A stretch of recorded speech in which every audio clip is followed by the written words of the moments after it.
గౌతమ్ గారు నమస్తే సార్. నమస్తే అండి. సార్ మనకి తెలుగులో చెప్తూ ఉంటారనమాట, అన్ని పిల్ల కాలువలన్నీ వెళ్ళి పెద్ద సముద్రంలో కలుస్తాయి అని.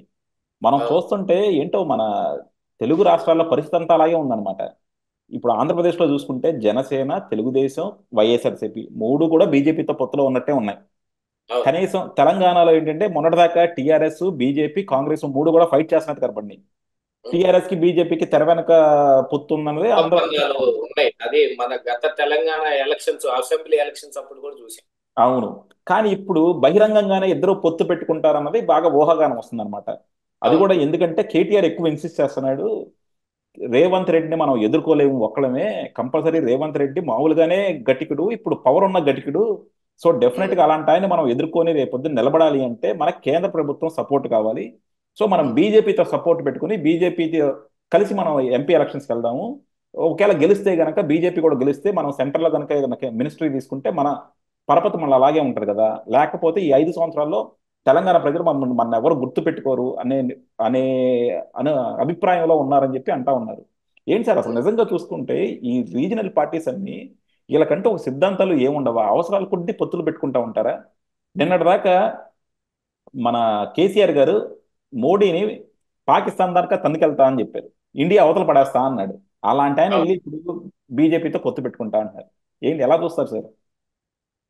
యాక్చువల్గా టిఆర్ఎస్ బీజేపీ పొత్తు అదే అదే బీఆర్ఎస్ బీజేపీ పొత్తు ఉమ్, అనధికారికంగా అంటే ఆంధ్రప్రదేశ్ రాష్ట్రంలో బీజేపీ జగన్మోహన్ రెడ్డి పొత్తు ఎంత వాస్తవం అయినదో ఇక్కడ ఉమ్, కూడా అంత వాస్తవం అయిందే.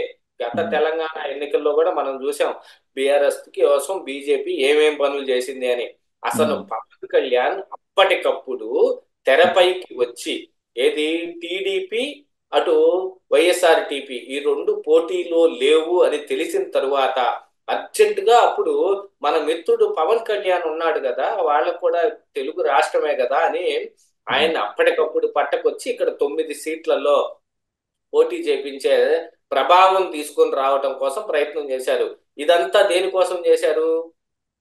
కేవలం బీఆర్ఎస్ కోసమే చేశారు బీజేపీ నేతలు అని వాళ్ళు చాలా మంది ఇక్కడ ఉద్ఘాటించారు కూడా. అలాంటిది ఇప్పుడు ఈ ఏదైతే పవన్ కళ్యాణ్ పార్టీ ఉందో అది టీడీపీ ఇద్దరు పొత్తులో ఉన్నారు కాబట్టి వీళ్ళతోటి బీజేపీ కలవబోతోంది ఆంధ్రప్రదేశ్ రాష్ట్రంలో అని చెప్పుకుంటున్నారు కానీ యాక్చువల్ గా బీజేపీ టార్గెట్ వచ్చి ఆంధ్రప్రదేశ్ కాదు, టీడీపీతో పొత్తు పెట్టుకోవాలి అని బీజేపీ ఆలోచిస్తున్న కారణం తెలంగాణ. తెలంగాణలో టీడీపీ క్యాడర్ని మొత్తం గత ఎన్నికల్లో రేవంత్ రెడ్డి వాడుకున్నాడు. చాలా చోట్ల చూసాము, కొంతమంది రాసుకున్నారు కూడా టీడీపీ బలపరిచిన కాంగ్రెస్ అభ్యర్థి అనే బ్యానర్లు కూడా చూసాం. అలాంటిది ఇప్పుడు బీజేపీ ఆ స్థానాన్ని ఆక్రమించేసి పొత్తు ఆంధ్రప్రదేశ్ రాష్ట్రంలో చంద్రబాబు నాయుడుకి మోస్ట్ ఇంపార్టెంట్. ఎందుకంటే చంద్రబాబు నాయుడు అయితే గీతే ఆంధ్రప్రదేశ్ రాష్ట్రంలో చీఫ్ మినిస్టర్ అవుతాడు కానీ తెలంగాణ రాష్ట్రానికి అవడు కదా. అందుకని చంద్రబాబు నాయుడిని నువ్వు ఆంధ్రప్రదేశ్ చూసుకో, తెలంగాణని మాకు ఇచ్చెయ్యి. రేవంత్ రెడ్డికి ఇంతకు ముందు మీరు ఎలా సహకరించారో వచ్చే పార్లమెంట్ ఎన్నికల్లో మాకు అలా సహకరించారు అని అంటే టోటల్ ఎంటైర్ మనం సౌత్ ఇండియాను గనక చూసుకున్నట్టయితేనండి, ఒక కర్ణాటక ఒక తెలంగాణ ఈ రెండు స్టేట్స్ లోనే బీజేపీ కొంచెం ప్రభావం చూపిస్తోంది. కర్ణాటకలో ఎక్కువ ప్రభావం ఉంది, తెలంగాణలో తక్కువ ప్రభావం ఉంది. మొన్న 8 అసెంబ్లీ స్థానాలు గెలిచింది బీజేపీ పార్టీ. ఉన్న 119 స్థానాల్లో 8 స్థానాలు. కాంగ్రెస్ పార్టీ బాగా బలంగా ఉంది. అయినా కూడా నేషనల్ మీడియాలో బీజేపీకి తెలంగాణలో ఉన్న 17 సీట్లలో ఒకటైతే ఎటుకుటి ఎంఐఎంకి తీసి పెట్టాల్సిందే, వాళ్ళు రాసేసుకున్నారు గుప్తంగా. దాన్ని తీసేసి 16లో దాదాపుగా 12 నుంచి 13 బీజేపీకి వస్తాయని రాస్తారు చూడండి. ఆ ప్రయత్నాలు ఇప్పుడు బీజేపీ చేస్తా ఉంది. చంద్రబాబు నాయుడిని మభ్యపెట్టి, యాక్చువల్గా చంద్రబాబు నాయుడు బీజేపీతో కలుద్దాము అనే ఉద్దేశం ఆయనకుంది. కానీ బీజేపీ ఈ రోజు చంద్రబాబు నాయుడిని పిలిచి పొత్తుకు పిలిచింది ఎందుకు అంటే కారణం దాని వెనకున్నది ఆంధ్రప్రదేశ్ రాష్ట్రం కాదు, దాని వెనకున్నది తెలంగాణ మాత్రమే. తెలంగాణలో ఖచ్చితంగా ఎన్నో కొన్ని సీట్లు కొట్టాలి. ఇప్పుడు బీజేపీకి ఉన్న బలం ప్రకారంగా తెలంగాణలో ఒకటి లేదా 2 సీట్లు మాత్రమే వచ్చే అవకాశం ఉంది. దాన్ని 8 నుంచి 10 సీట్లకు మార్చుకోవాలి అని అంటే టీడీపీ సహకారం అవసరం. ఇక్కడ బీజేపీకి టీడీపీ సహకారం ఎంత అవసరమో ఆల్మోస్ట్ ఆల్ అక్కడ ఆంధ్రప్రదేశ్ రాష్ట్రంలో కూడా వ్యవస్థల్ని మేనేజ్ చేయటం కోసం చంద్రబాబు నాయుడు ఏదైతే భయపడుతూ ఉన్నాడో 2019 నాడు ఆయన అధికారంలో ఉండగా కూడా బీజేపీ చేసిన పనులన్నిటి మీద ఏదైతే భయపడతా ఉన్నాడో అది జరగకుండా మేము చేయగలం, జగన్మోహన్ రెడ్డికి మేము సహకరించం, మీకు కావాల్సినవన్నీ మేము చేస్తాం అని చెప్పి నమ్మబలికి తెలంగాణ కోసం పొత్తు పెట్టుకుంటున్నారు.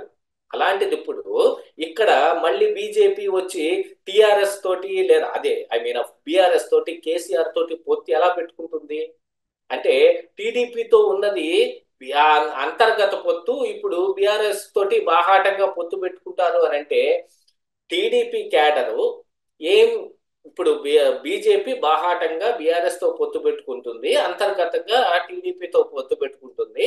టీడీపీ నాయకులందరూ వెళ్ళి చంద్రబాబు నాయుడు చెప్పినట్టుగా విని బీజేపీకి ఓట్లేస్తారా?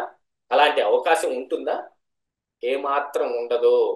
బీజేపీ కూడా ఆలోచించుకుంటుంది. ఇక్కడ కొంతమంది పలుకులు పలికేవారు, ఎస్పెషల్లీ నేను చెబుతున్నాను పలుకులు పలికేవారు ఇక్కడ కేసీఆర్ ని బీజేపీని కలిపే ప్రయత్నం చేస్తూ ఉన్నారు. వాళ్ళు ఇస్తున్న మ్యాటర్లే ఇవి బయటకు వస్తూ ఉన్నాయి. కేసీఆర్ కి వాళ్ళతో పొత్తు పెట్టుకోవటంలో ఏమాత్రం అభ్యంతరం లేదు. కేటీఆర్ లేదా హరీష్ రావు అసెంబ్లీలో ఎంత ఘోర అవమానం పొందుతున్నారో వాళ్ళ కళ్ళమ్మట నెత్తురు రావటం ఒకటే ఆలస్యం. నీళ్లు కారిపోతున్నాయి, నెత్తురు వస్తా ఉంది, వాళ్ళు ఎదుర్కోలేకపోతున్నారు. కాంగ్రెస్ పార్టీ దూకుడుగా ఉంటే ఎలా ఉంటుంది అనేది ఇంతవరకు వాళ్ళు చవి చూడలా. ఎందుకంటే ఒకప్పుడు అదే కాంగ్రెస్ పార్టీ తోటి వాళ్ళు అనుబంధంగా ఉండి కాంగ్రెస్ పార్టీలో కలిపేసుకోవాల్సింది ఈ పార్టీ. అయినా కూడా కొంత కేవీపీ రామచంద్రరావు ఆడిన ఒక డ్రామాలో ఇప్పుడు బీఆర్ఎస్ పార్టీ 10 సంవత్సరాలు అధికారం అనుభవించి మేమేదో మొనగాళ్ళం అనుకుంటున్నాడు కేటీఆర్. అలాంటిది ఇప్పుడు కళ్ళమ్మట నెత్తురు కనపడుతుంటే వాళ్ళకి అర్థం అవుతుంది. ఇప్పుడు బీజేపీ కోసం పరుగులు తీస్తూ ఉన్నారు. మరి టీడీపీ క్యాడర్ పరిస్థితి ఏమిటి? ఇటు బాహాటంగా బీఆర్ఎస్ తోటి బీజేపీ పొత్తు పెట్టుకుంటే టీడీపీ క్యాడరు ఈ బీజేపీకి సహకరిస్తుందా? ఇలా దాంతో పాటుకి ఇప్పుడు అవతల కాంగ్రెస్ పార్టీలో ఉన్న రేవంత్ రెడ్డి అంటే ఆంధ్రప్రదేశ్ రాష్ట్రంలో చంద్రబాబు నాయుడు ఎంతో, తెలంగాణలో రేవంత్ రెడ్డి అంతే. ఎవరికి? ఎస్పెషల్లీ టీడీపీ క్యాడర్కి. చంద్రబాబు నాయుడు కంటే కూడా రేవంత్ రెడ్డియే వాళ్ళకు ఒక ఎంత ఎక్కువ. ఇప్పుడు ఆల్రెడీ అధికారంలో ఉన్నాడు. చంద్రబాబు నాయుడు ఒక్క మాట అనకుండా బయటకు వచ్చిన నాయకుడు, ఈ రోజుకి చంద్రబాబు నాయుడు మాట అంటే గౌరవం ఇచ్చే నాయకుడు. అలాంటి ఒక నాయకుడిని వదిలిపెట్టుకొని బీఆర్ఎస్ తో పాటుగాను బీజేపీతో పాటుగా వాళ్ళు సపోర్ట్ చేస్తారా? చేసే అంశం ఉండదు. ఈవెన్ చంద్రబాబు నాయుడు చెప్పినా కూడా సపోర్ట్ చెయ్యరు. అలాంటిది ఇప్పుడు మరి బీజేపీ బీఆర్ఎస్ తోటి ఎలా పొత్తు పెట్టుకుంటుంది అని అంటే ఇలాంటి పొత్తు ఏర్పాటు చెయ్యాలి అనేది కొంతమంది పలుకులు పలికే వాళ్ళ యొక్క అభిమతం అన్నమాట. వాళ్ళ అభిమతం రియాలిటీకి చాలా దూరంగా ఉంది. నేను చెప్పిందంతా రియాలిటీకి దగ్గరగా ఉందా లేదా? టీడీపీ క్యాడరు బీఆర్ఎస్ బీజేపీకి సహకరిస్తుందా, రేవంత్ రెడ్డికి సహకరిస్తుందా అనేది చూసుకోవాల్సిన అంశం ఇక్కడ. చంద్రబాబు నాయుడు చెప్పినా కూడా సహకరించరు, రేవంత్ రెడ్డికి మాత్రమే సహకరిస్తారు అనేది నేను చెబుతున్నా. ఇది రాసి పెట్టుకోండి కావాలంటే. రేపు మరి టీడీపీ క్యాడర్ మొత్తం కాంగ్రెస్ పార్టీలో ఉన్న రేవంత్ రెడ్డికి సహకరించారు అని వాపోయే దానికంటే కూడా ముందే రియాలిటీ తెలుసుకుంటే మంచిది. కాకపోతే ఏంటంటే కొంతమంది అధినేతలు కొంతమంది ఉన్నారనమాట, వాళ్ళు ఏదో ఒక గేమ్ ఆడి ఏదో ఒకటి చేద్దామని ఇలాంటి పరిస్థితి తీసుకొచ్చారు. ఆంధ్రప్రదేశ్ రాష్ట్రంలో టీడీపీతో పొత్తు పెట్టుకునేది కేవలం ఈ తెలంగాణలో ఉన్న టీడీపీ క్యాడర్ కోసమే. తెలంగాణలో మేము కొంచెం బలంగా ఉన్నామని చూపించుకోవటానికే. ఎంటైర్ దక్షిణ భారతదేశంలో ఈవెన్ కర్ణాటకలో కూడా బీజేపీ ప్రభావం తగ్గిపోయింది. ఎవరు నమ్మడం లేదు.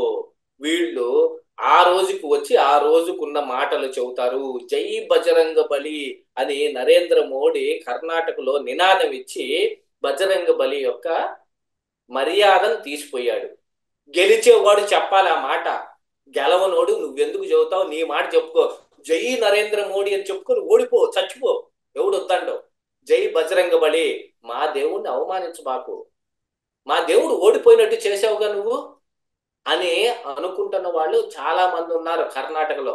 అందుకని ఈ రోజుకి కూడా కర్ణాటకలో వాళ్ళ పప్పులేం ఉడకవు. కాంగ్రెస్ పార్టీయే గట్టిగా సీట్లు సాధిస్తుంది. జనతా, అక్కడ ఉన్న జేడీయూ, మన కుమారస్వామి పార్టీ ఉంది చూడండి, అది కూడా ఏమాత్రం ప్రభావం చూపించలేకపోయింది. రేపు కూడా ఏం చూపించలేదు. ఏదో ఒక కుల రాజకీయాలు, మత రాజకీయాలు చేద్దామని బయలుదేరితే మన కర్ణాటక ప్రజలు మొన్న కర్రు గాల్చి వాత పెట్టారు కదా బీజేపీకి. అది కూడా తెలిసిన తరువాత ఇంకా ఏదో ప్రయత్నం చేద్దాము అనేది బీజేపీ పార్టీ యొక్క అభిమతం. వాళ్ళు ఇలాంటి వాళ్ళకి పెట్టిన దిట్టగా ఉంటారు. నరేంద్ర మోడీ, అమిత్ షా ఏ రోజైతే బీజేపీని ఆక్రమించేశారో ఆ ఆక్రమణ జరిగిన దగ్గర నుంచి ఇలాంటి దిక్కుమాలిన ఈక్వేషన్సే వస్తా ఉన్నాయి. ఏదో ఒక రోజు మా వెనకటికో సామెత చెబుతారు, మీకు గుర్తుండే ఉంటుంది. కత్తిని అమితంగా ప్రేమించేవాడు అదే కత్తితో చచ్చిపోతాడు. కుయుక్తిని అమితంగా ప్రేమించేవాడు అదే కుయుక్తికి బలైపోతాడు. ఇప్పుడు బీజేపీ పరిస్థితి అలానే ఉంది. దాన్ని గుర్తెరిగి వాళ్ళు ప్రవర్తిస్తే ఒకంత మిగులుతారు. లేదా నరేంద్ర మోడీ, అమిత్ షా బయటకు వచ్చిన మరుక్షణం బీజేపీ పార్టీ కనుమరుగైపోతుంది. కాంగ్రెస్ పార్టీ ఇంకా మిగిలే ఉంది. వీళ్ళు ఎన్ని ప్రయత్నాలు చేయనివ్వండి, రేపు బీజేపీ అంత చేయదు. నిన్న మహానుభావుడు మా గురువు గారు ఒక మాట చెప్పాడు. ఆనాడు బీజేపీ అంటరాని పార్టీ, ఈ రోజు వాళ్ళని అసలు అంటని ముట్టని తాకని పార్టీ అని. వాళ్ళని ముట్టుకోకూడదు. ఈవెన్ స్నేహితులతో సహా వాళ్ళు కింద నుంచి రాయి పెట్టగలరు, గులకరాయి. కింద నుంచి గులకరాయి పెడతారు, మంచి కట్టె, పేర్లేసిన కట్టెని దోపుతారు వాళ్ళు. ఎన్డీఏలో కూడా అలాంటి పనులు చేసి ఈ రోజుకి వాళ్ళని ఎవరు నమ్మని పరిస్థితి వచ్చింది. బీజేపీకి ఎక్కువ సీట్లు వచ్చే ఆస్కారమే లేకుండా పోయింది. అందుకని ఇప్పుడు నితీష్ కుమార్, లాలూ ప్రసాద్ యాదవ్ ఇలాంటి వాళ్ళందరినీ పోగేసుకునే ప్రయత్నాల్లో ఉన్నారు. ఇందులో ఈ లిస్ట్ లో చంద్రబాబు నాయుడు ఉండటం కూడా నాకు పర్సనల్ గా నేను చాలా బాధపడుతున్నాను. బీజేపీ నితీష్ కుమార్, లాలూ ప్రసాద్ యాదవ్, చంద్రబాబు నాయుడు వీళ్ళందరూ వాళ్ళ లిస్ట్ లో ఉండటంలో, చంద్రబాబు నాయుడు కలిసి ఉండటంలో నేను చాలా బాధపడుతున్నాను. ఆయన కూడా ఆలోచించుకోవాలి ఒకసారి. తెలుగుదేశం ఏమీ లేదు, బానిస సంఖ్యలు తప్ప. బీజేపీ దగ్గర బానిసగా పడి ఉండేదానికంటే సంఖ్యలు తెంపుకొని సొంతగా, ఎవరు మమతా బెనర్జీ ఎలా పోరాడింది, స్టాలిన్ ఎలా పోరాడాడు, అలాగనే చంద్రబాబు నాయుడు కూడా అలా పోరాడాడు అని అంటే నేను గొప్పగా ఫీల్ అవుతాను, మా తెలుగుడు ఇలా పోరాడాడు అని. ఎందుకంటే జగన్మోహన్ రెడ్డి ఆల్రెడీ వాళ్ళకి దాసోహం అయిపోయాడు కేసుల దెబ్బకి. చంద్రబాబు నాయుడు ఏదో మొన్న అమిత్ షా కాళ్ళు కొట్టుకున్నట్టు క్రియేట్ చేసిన ఒక ఫోటో వచ్చింది, కానీ జగన్మోహన్ రెడ్డిది ఎన్ని వీడియోలు ఉన్నాయండి. పడబోతుంటే లేపుతుంటే ఎన్ని వీడియో ఎంత వైరల్ అయింది. జగన్మోహన్ రెడ్డి బీజేపీ కాళ్ళ మీద పడిపోయాడు. నిటారుగా వెన్నుముకతో నిలబడి ఉన్న నాయకుడు చంద్రబాబు నాయుడు అన్న ఉంటాడని నేను ఆశిస్తా ఉన్నా. డెఫినెట్ గా సార్. అంటే ఇందాక మీరు అన్నట్టు మీరే బాధపడటం కాదు, తెలుగుదేశం క్యాడర్ కూడా బీజేపీతో పొత్తు పెట్టుకోకూడదని అనుకుంటున్నారు. కాకపోతే అధినాయకులు వాళ్ళు ఏం ఆలోచిస్తున్నారో తెలియదు, కానీ డెఫినెట్ గా క్యాడర్ కానీ ప్రజలు కానీ బీజేపీని ఎంత దూరంగా పెడితే అంత మంచిది. మీరు అన్నట్టు ఇందాక బీజేపీని ఇప్పుడు ఎవరో దగ్గర తీసుకోవట్లా, ప్రజలు కూడా బీజేపీని నమ్మదగిన పార్టీగా భావించట్లా. సో ఇలాంటి టైంలో ఈ సౌత్ మెయిన్ రీజనల్ పార్టీస్ అన్ని కూడా బీజేపీ వైపు చూడటం మాత్రం నిజంగా ప్రజలకి ఇబ్బందికరం. అది చూద్దాం ఏమవుతుందో. థ్యాంక్ యూ అండి, థ్యాంక్ యూ వెరీ మచ్.